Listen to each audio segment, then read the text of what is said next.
Para. Antes de assistir esse corte que tá muito potente, já se inscreveu no canal? Não? Então se inscreve aí para não perder nenhum conteúdo do canal mais potente e periférico do Brasil, certo? Acompanhe o corte aí, família. Isso. O Joildo, ele é empreendedor social, líder comunitário, ele é CEO do grupo Cria Brasil de Comunicação, que tem várias iniciativas, Cria de Periferia, Cria de Favela, Marca das Favelas. Também é fundador do jornal Espaço do Povo, colunista do UOL, membro do Circuito de Agências Independentes e cofundador do G10 Favelas. O Joildo tem uma lista gigantesca aqui, uma mini bio gigantesca, mas ele vai contar aqui a história dele para a gente. Obrigada, Joildo, mais uma vez. Conta um pouquinho do seu início, né, da sua trajetória no jornalismo. Você nasceu na Bahia, mora em Paraisópolis. Conta um pouquinho da vinda para cá, para Paraisópolis, e como você iniciou aí na comunicação. Bom, eu não tenho formação em comunicação, né? Desde muito cedo gostava muito de tecnologia, mudei da Bahia para São Paulo, para Paraisópolis, faz 20 e tantos anos, não vou revelar aqui, né? Mas sempre gostei muito de tecnologia, fui incentivado, participei de um projeto que era em parceria com a seguradora Porto Seguro, que era na Associação Crescer Sempre, e a gente se virou monitor de informática. E com o tempo, esse interesse, essa vontade, eu fui fazer a graduação em Ciência da Computação. Formei em Ciência da Computação, mas nunca, na prática, trabalhei nessa área. Usei esse conhecimento para a comunicação. E em 2007, já na União dos Moradores, a gente fundou um jornal, que é o Jornal Espaço do Povo, que até hoje existe. A gente continua veiculando ele online e tem algumas edições impressas que a gente tem feito. A gente tem priorizado mais o online, porque o custo de impressão e de veiculação ele é muito proibitivo. Então a gente acaba tendo que priorizar que a informação chegue para todo mundo de alguma maneira. Então a gente continua escrevendo, a gente tem uma parceria hoje com a Folha de São Paulo, uma parceria de conteúdo. Então a gente produz matérias que são veiculadas no Espaço do Povo e também na Folha de São Paulo. E com o tempo, com o jornal funcionando, o jornal ele surgiu para mostrar uma outra visão da favela, uma outra ótica, porque até hoje existe isso de você olhar e o que fala das favelas ou de qualquer comunidade são notícias negativas. Hoje existe menos, né, Joildo? Antigamente era muito mais. Muito mais. Você pesquisava Paraisópolis no Google, por exemplo, só tinham notícias relacionadas... Hoje em dia voltou a fazer isso, viu? Mas hoje a gente sente que é um movimento, né, dentro de comunidades, com coletivos, com narrativas, que acho que tem... Tem muita gente hoje com material de produção, de distribuição de conteúdo... Sim. Que não existia antigamente e a gente surgiu para mostrar um outro lado, a parte da cultura, do esporte, do empreendedorismo. Com o passar do tempo, essa questão do jornalismo ela foi se somando a outras questões da área da comunicação. Então veio assessoria de imprensa, veio produção de filmes, de eventos, e com isso a gente, em 2012, criou a Agência Paraisópolis, que hoje virou a Cria Brasil, que é um grupo de comunicação. E a gente entende que na publicidade, na comunicação, a gente não se enxerga. Quem é da periferia acaba não se enxergando lá.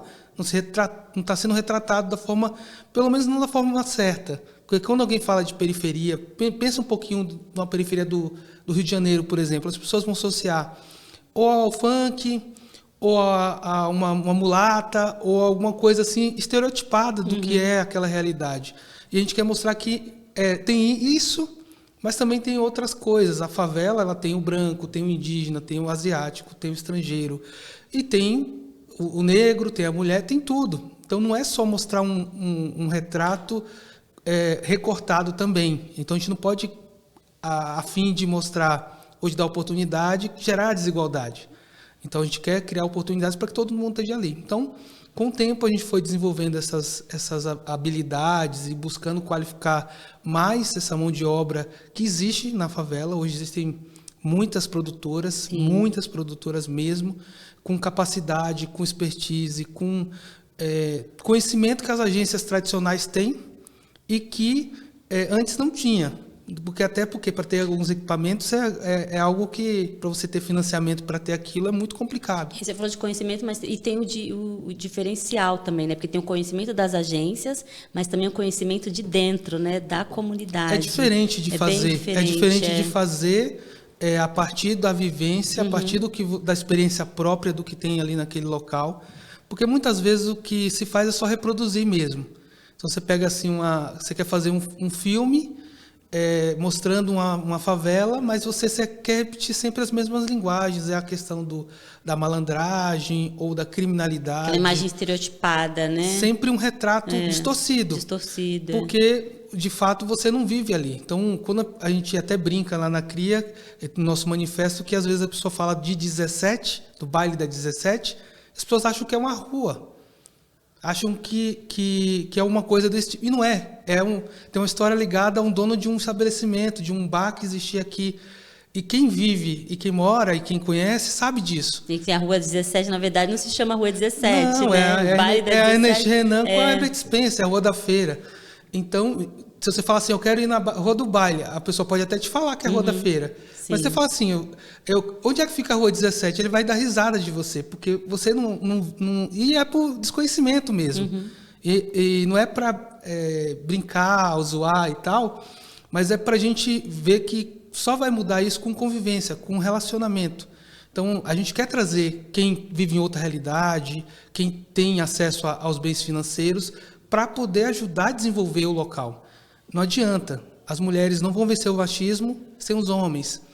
Quem é pobre ou vive em situação de vulnerabilidade precisa dos ricos, precisa de quem tem mais acesso a recursos. Você está falando de união, né? Unir para poder resolver o problema, Sim. né? Quando tiver bom, quando melhorar para o morador da favela, vai melhorar para o resto da sociedade. Isso assim é algo que é natural, é um círculo virtuoso, é algo que ajuda todo mundo. Então, e tem gente que vive mais ou é mais favela e não precisa estar morando na favela para ser.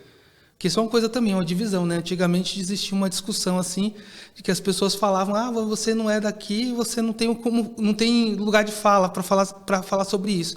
Cara, pode ser que isso seja real. Mas muita gente hoje em dia ajuda as favelas a mudarem, a se desenvolverem e não são de lá. Não são da tem gente que nunca pisou o pé lá e é mais favela do que quem é da favela. Porque tem gente que não quer nem... Tem até vergonha de falar que mora. Então, assim, na primeira oportunidade que ela tiver, ela mesma falar mal, ela não ajudar, ela não desenvolver. Então, existem todas essas realidades. A gente não quer dourar a pílula. Falar assim, não, olha, tá tudo bem, ó, 1000 maravilhas, vem aqui que a gente sabe como faz. Não, a gente sabe fazer muitas coisas e a gente quer mais gente nos ajudando a melhorar a forma que é feita e chegar mais longe. Quanto mais gente estiver junto, mais longe a gente vai chegar. É isso, né? Acho que é conectar, né? Eu acho que a gente só vai conseguir, principalmente quem é de território, né? Porque assim a gente sabe que as pessoas que têm um poder aquisitivo maior, elas têm condições de fazer com que as coisas tenham mais facilidade. Eu vou te dar um exemplo simples.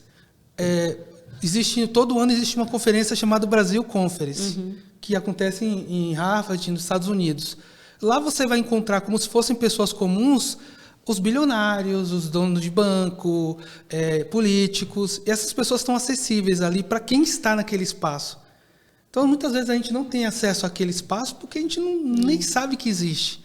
E não é barato estar lá. Sim. Então, muitas vezes, a gente só perpetua as desigualdades e a vulnerabilidade porque a gente não se conectou a quem toma decisão, a gente não se conectou a quem pode fazer a diferença, né, até mesmo com conhecimento. Que às vezes a gente vai fazendo com cabeça e espírito de startup, faz e vai consertando com o tempo, e às vezes a gente fica só errando. Então, se a gente tiver gente que nos ajude com conhecimento, com dinheiro, com conexões, isso ajuda muito a cortar caminho, né? E aí, curtiu esse corte?